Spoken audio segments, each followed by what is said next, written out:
को लिए चलते सीतापुर, जहां पर इस वक्त प्रधानमंत्री सीएम योगी और ईश्वर भी तब आशीर्वाद देते हैं जब आप कोई संकल्प लेकर के प्रभु चरणों में जाते हैं।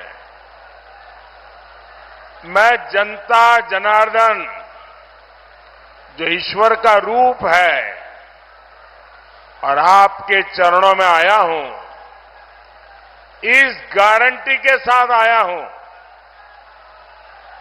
मैं इस गारंटी के साथ आया हूं, अपने शरीर का कण कण और अपने समय का क्षण क्षण आपकी ही सेवा में लगाऊंगा।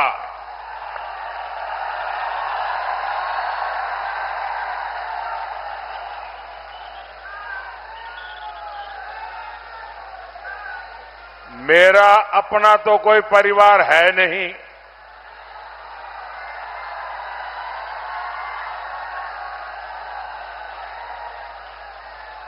मेरा परिवार भी आप है, मेरे वारिस भी आप है। मेरा भारत, मेरा परिवार। और इसलिए जैसे परिवार का मुखिया अपने वारिस के लिए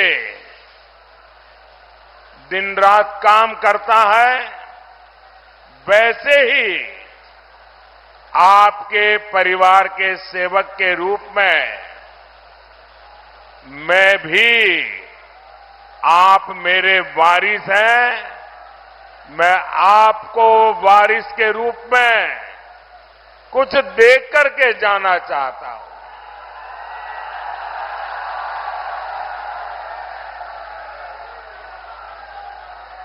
मुझे आपके क्षेत्र का विकास करना है, आपका विकास करना है, देश का विकास करना है, देश को विकसित बनाना है।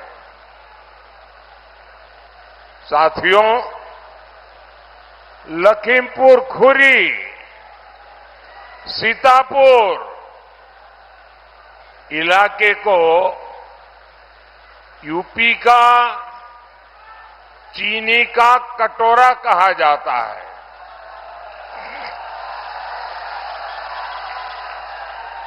लेकिन सपा सरकार ने मेरे गन्ना किसानों की जिंदगी में कड़वाहट डोल दी। गन्ना चला जाता था, लेकिन बरसों तक किसान का भुगतान नहीं आता था।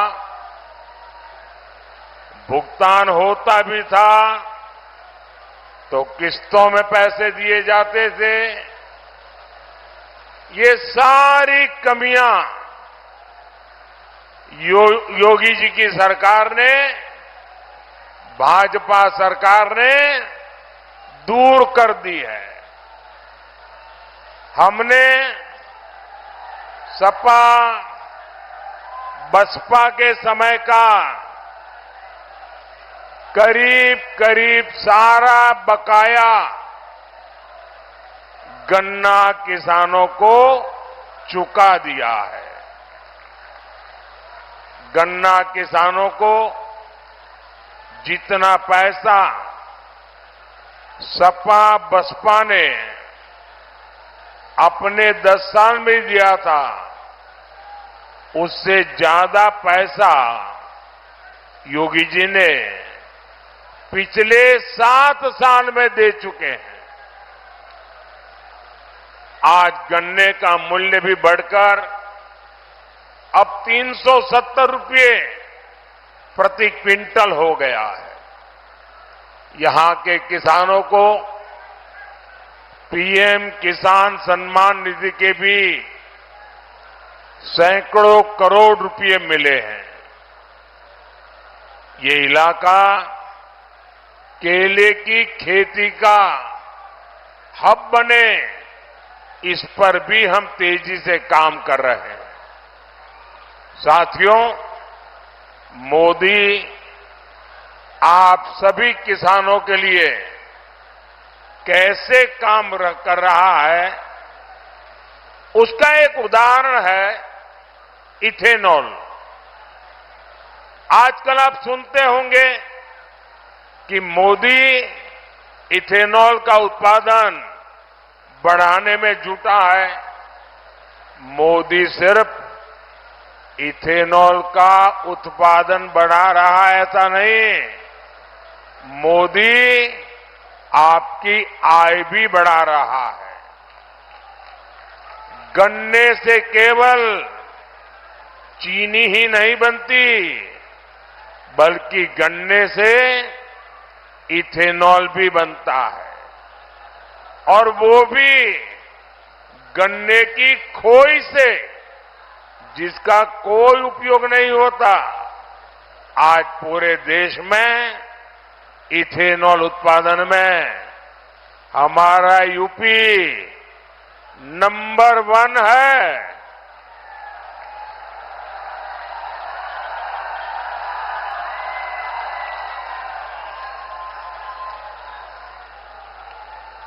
दस वर्षों में करीब 80,000 करोड़ रुपए इथेनॉल खरीद में किसान को मिले हैं। साथियों, मोदी देश के विकास के साथ ही स्थानीय स्तर पर होने वाले विकास कार्यों को भी उतनी ही प्राथमिकता देता है। आज इस क्षेत्र के लोग विकास के एक से एक बड़े काम गिना सकते हैं।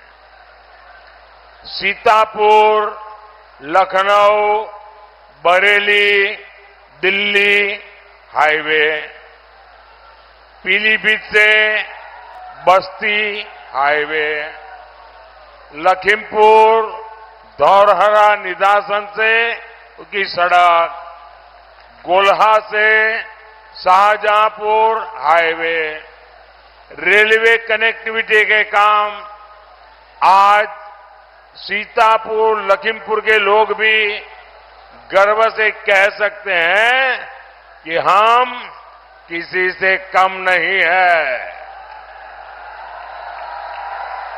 इस इलाके को बाढ़ की त्रासदी से बचाने के लिए भी तेजी से काम चल रहा है। साथियों, 2014 के पहले 10 साल आपने कांग्रेस और इंडी गठबंधन की सरकार का काम देखा है। याद करिए, उन्होंने देश और प्रदेश का क्या हाल कर रखा था। ये इंडी गठबंधन वाले सुरक्षा एजेंसियों के हाथ पांव बांध कर रखते थे। देश की पुलिस, देश की एजेंसियों को आतंक के खिलाफ कार्रवाई नहीं करने दी जाती थी। यहां यूपी में भी यही हाल था। सपा सरकार में कितने ही शहरों में आतंकियों के स्लीपर सेल थे। आतंकी संगठन खुलेआम धमकी देते थे। सुरक्षा एजेंसियां बहुत मेहनत करके आतंकियों को पकड़ती थी, लेकिन सपा सरकार क्या करती थी? सरकार आतंकियों से मुकदमे वापस ले देती थी। अफसरों को कहा जाता था कि आतंकियों के खिलाफ चार्जशीट फाइल न करो। अफसरों पर दबाव बनाया जाता था कि आतंकियों को जमानत दिलवाओ, और जो अफसर जरा भी आनाकानी करते थे उनका ट्रांसफर हो जाता था, उनको सस्पेंड कर दिया जाता था।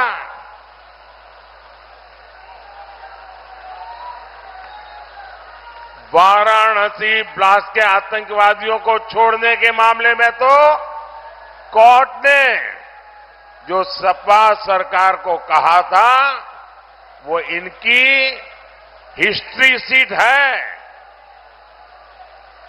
कोर्ट ने सपा सरकार से पूछा था, क्या अब आतंकवादियों को पद्म भूषण देने का प्लान है क्या? इतना कुछ होता था, आखिर किसके लिए?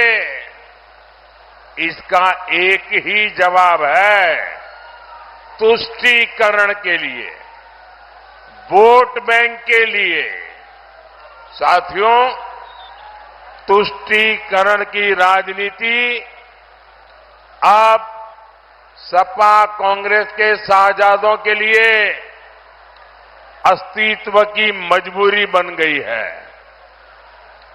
पिछले 60 साल में गरीब ने कांग्रेस का तरसाने तड़पाने वाला राजनीति का खेल बराबर पकड़ लिया है। उसे हर लाभ के लिए इनकी पार्टी नेताओं के सामने गिड़गिड़ाना होता था। पिछले 10 साल में गरीब के दरवाजे योजना पहुंच रही है। सपा कांग्रेस ने एससी, एसटी, ओबीसी को भी चुनाव दर चुनाव वोट बैंक की तरह इस्तेमाल किया। अब मोदी की गारंटी एससी, एसटी, ओबीसी को भी हर योजना का लाभ पहुंच रहा है। इसलिए गरीब हो या एससी, एसटी, ओबीसी, ये सारे वर्ग कांग्रेस और इंडी गठबंधन से छिटक चुके हैं और वे आज बीजेपी के साथ आ गए हैं। साथियों, बीजेपी सबका साथ, सबका विकास के मंत्र पर काम करती है। मुस्लिम भाई बहन देख रहे हैं, पीएम आवास मिला तो सभी जरूरतमंदों को मिला, नल से जल कनेक्शन मिला तो बिना भेदभाव सबको मिला, उज्ज्वला योजना की गैस मिली तो सबको समान रूप से मिली। हर योजना का लाभ उन्हें भी मिल रहा है, बिना किसी भेदभाव के मिल रहा है। अब मुस्लिम समाज को भी समझ आ रहा है, कांग्रेस और इंडी वालों ने उन्हें मोहरा बनाया हुआ है। आप थोड़ी देर शांत रहेंगे? ये 5-10 लोगों का उत्साह जरा ज्यादा है, थोड़ी देर शांत रहेंगे। बाकियों को कुछ सुनना है। आपका उत्साह मेरे सर आंखों पर, आपके प्यार को मेरे 100 सलाम।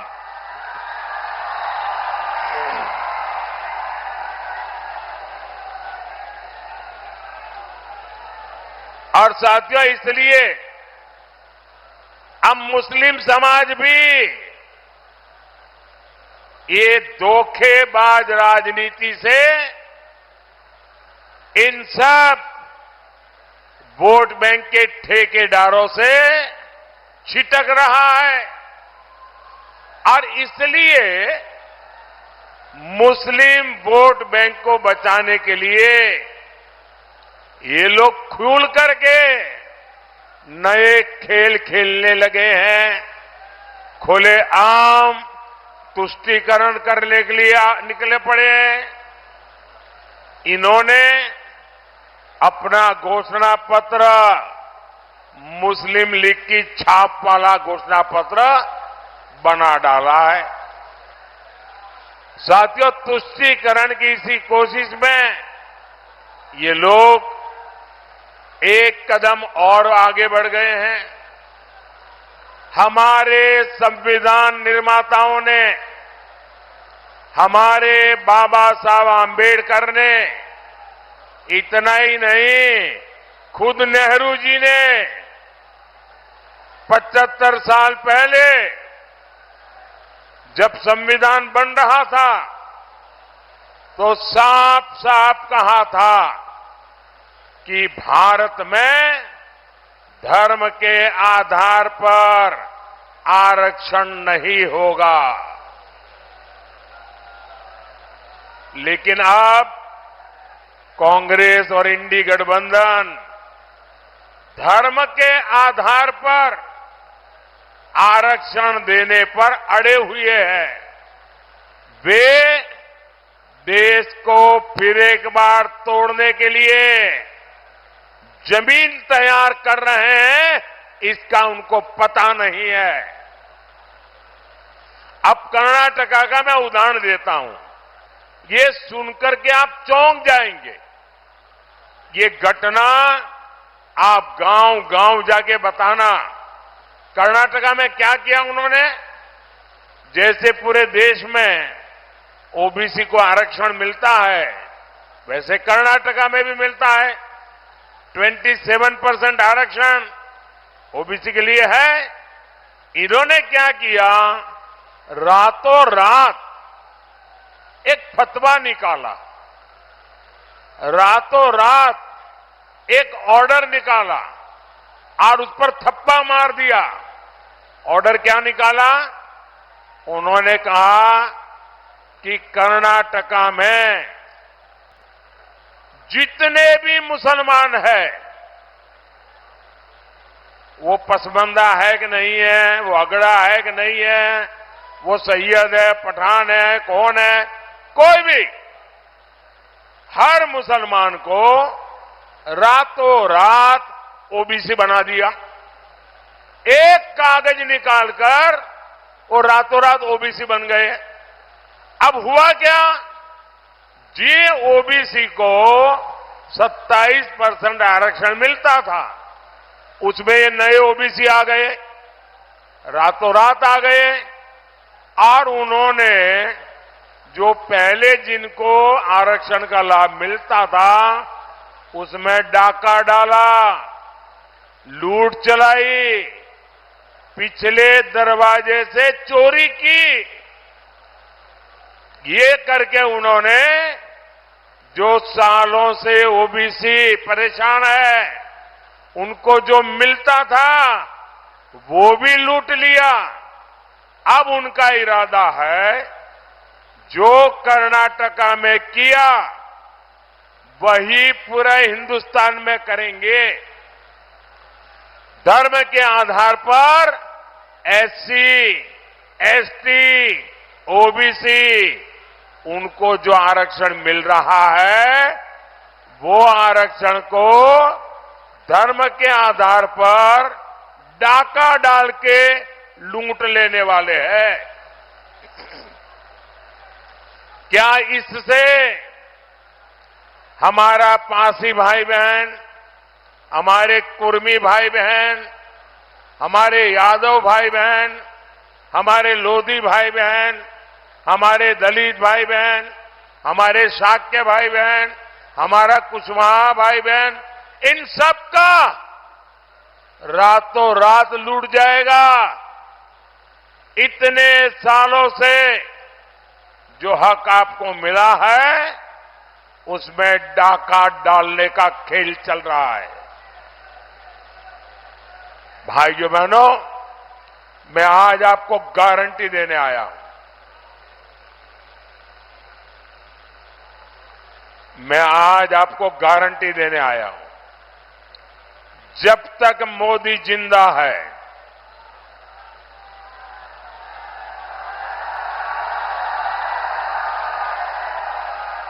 जब तक मोदी जिंदा है, मैं संविधान पर इनको कोई भी खेल खेलने नहीं दूंगा। जब तक मोदी जिंदा है, मैं धर्म के आधार पर आरक्षण होने नहीं दूंगा। जब तक मोदी जिंदा है, एससी, एसटी, ओबीसी उनको जो आरक्षण मिला है, किसी को भी उसमें से रत्ती भर चोरी नहीं करने दूंगा। साथियों, कांग्रेस और इंडी वालों की नजर आपकी संपत्ति पर है। इनकी नजर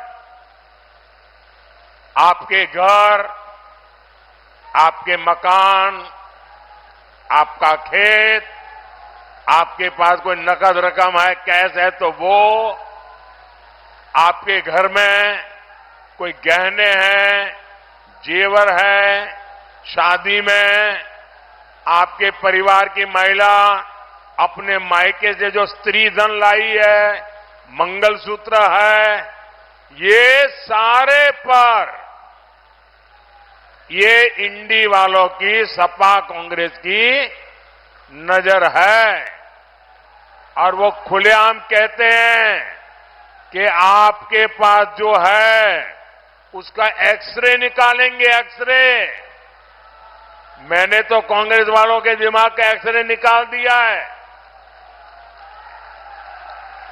वे आपका एक्सरे निकालेंगे और आपके पास जो अतिरिक्त संपत्ति है उसको वो लूट लेंगे और कहते हैं कि ये संपत्ति लेकर के हम उसको बांटेंगे।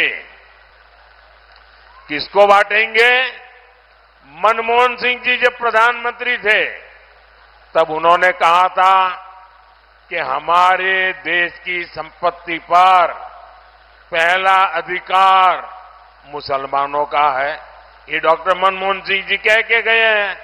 मतलब ये जो आपसे ले लेंगे, जिनका पहला अधिकार है, वो अपनी वोट बैंक को दे देंगे। मुझे बताइए, क्या आपके पूर्वजों ने जमा की आपकी संपत्ति क्या सरकार को छीनने देंगे क्या? जरा पूरी ताकत से बताओ, छीनने देंगे क्या? क्या माताओं बहनों का मंगलसूत्र छीनने देंगे क्या? क्या माताओं बहनों के जवेरात छीनने देंगे क्या? क्या आपके खेत के टुकड़े होने देंगे क्या? क्या आपकी संपत्ति लूटने देंगे क्या? भाइयों बहनों, मोदी दीवार बन के खड़ा है।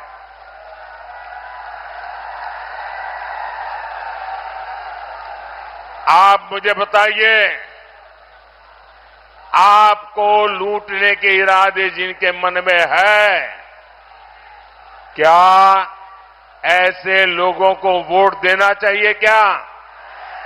ऐसे लोगों को घर वापस भेजना चाहिए कि नहीं? चुन चुन करके साफ करना चाहिए कि नहीं? हर पोलिंग बूथ में साफ करना चाहिए कि नहीं? ज्यादा से ज्यादा बीजेपी एनडीए को वोट दे करके इनका सफाया करना चाहिए कि नहीं करना चाहिए? साथियों, आज मैं सपा, कांग्रेस और इंडी गठबंधन से एक और बात जानना चाहता हूं।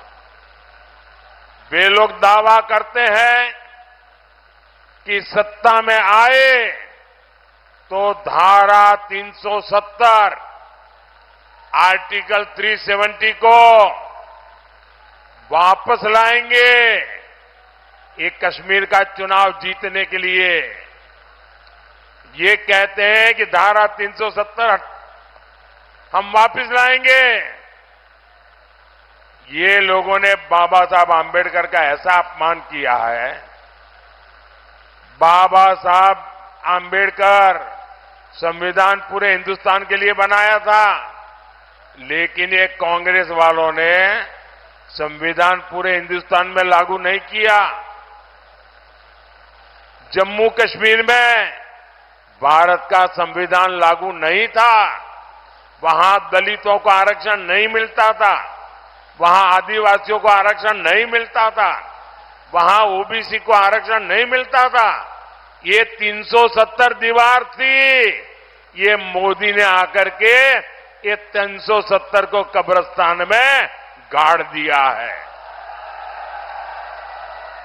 अब ये कहते हैं हम 370 निकालेंगे। क्या 370 निकालने देंगे क्या? ये 370 निकालने देंगे क्या? भाइयों बहनों, वो गड्ढे में से दोबारा 370 निकाल नहीं सकते और न ही देश पर माथे पर मार सकते हैं। वो कह रहे हैं ये मोदी जो मुफ्त राशन दे रहा है, गरीबों का घर का चूल्हा जलता रहे, इसलिए मोदी की गारंटी है ये मुफ्त राशन योजना चालू रहेगी, ताकि गरीब का घर का चूल्हा जलता रहे, गरीब का बच्चा भूखा नहीं सोना चाहिए। अब ये कहते हैं कि हम इस योजना को भी खत्म कर देंगे। मोदी जो गरीबों को मुफ्त इलाज की योजना चलाता है, ये कहते ये भी खत्म कर देंगे। मोदी जो वंदे भारत ट्रेन चालू किया है, बोले वो भी बंद कर देंगे। मैं गोला गोकर्णनाथ की पवित्र भूमि और छोटी काशी की इस धरती से सवाल उठा रहा हूं। सपा कांग्रेस वालों, ये भी बता दो, क्या सत्ता में आए तो राम मंदिर को भी अस्पताल में परिवर्तित कर दोगे क्या? क्या काशी के विश्वनाथ कॉरिडोर जो बना है, क्या उस ऊपर भी बुलडोजर चला दोगे क्या?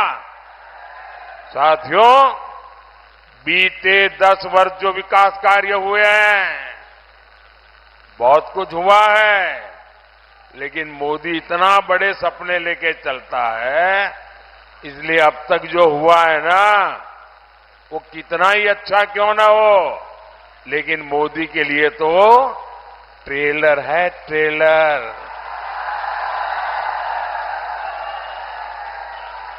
अभी तो मुझे बहुत करना है। 5 वर्ष में कई गुना ज्यादा काम करना है। हर एक को, इस देश का एक भी इंसान ऐसा नहीं होगा जो ये कहेगा कि यार मोदी की सरकार आई लेकिन मुझे कुछ नहीं मिला। एक भी ऐसा इंसान है इतना काम करने वाला हो। हर किसी को कुछ न कुछ मिलेगा जी।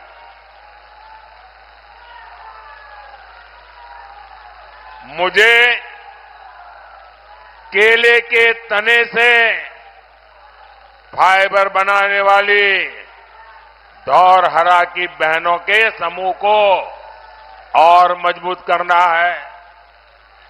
मुझे 3 करोड़ बहनों को लखपति दीदी बनाना है। काम बड़ा है, लेकिन मोदी को छोटे काम की आदत ही नहीं है। नमो ड्रोन दीदी बनाकर बहनों को और सशक्त करना है। दुधवा नेशनल पार्क को इको टूरिज्म मैप का ब्राइट स्पॉट बनाना है।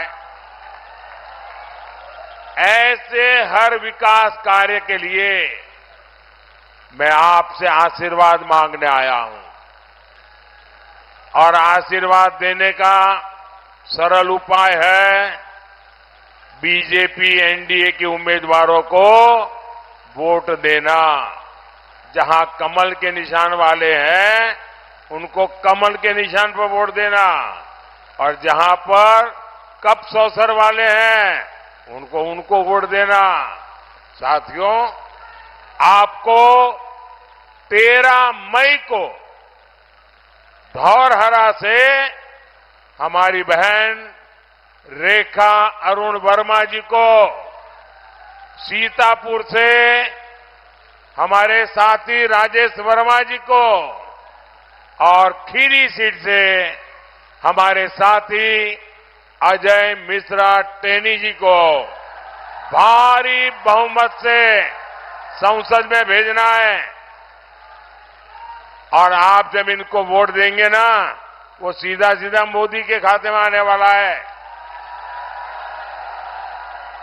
गर्मी कितनी क्यों न हो, मतदान ज्यादा से ज्यादा करेंगे, ज्यादा से ज्यादा मतदान करेंगे, पुराने सारे रिकॉर्ड तोड़ेंगे, पोलिंग बूथ को जीतेंगे। अच्छा, मेरा एक और काम करेंगे, मेरा पर्सनल काम है, करेंगे यार। ठंडे पड़ गए यार, ऐसा चलता है क्या? मैं आपके घर आया हूं और कह रहा हूं मेरा काम करोगे। सबके सब अगर हाथ ऊपर करके बताओ तो बताऊंगा। मेरा एक काम करोगे, पक्का करोगे? एक काम करना, घर घर जाना, जितने लोगों के घर जा सकते हो जाना और जाकर के कहना अपने मोदी जी आए थे, मोदी जी ने आपको राम राम कहा है। मेरा राम राम पहुंचा देंगे, हर परिवार में पहुंचा देंगे। जब मेरा राम राम पहुंचेगा ना, तो उस परिवार के मुखिया मुझे आशीर्वाद देंगे। जब उनका मुझे आशीर्वाद मिलेगा ना, तो मुझे एक नई ताकत मिलेगी, नई ऊर्जा मिलेगी आपके लिए काम करने के लिए। मेरे साथ बोलिए भारत माता की, भारत माता की, भारत माता की। बहुत बहुत धन्यवाद।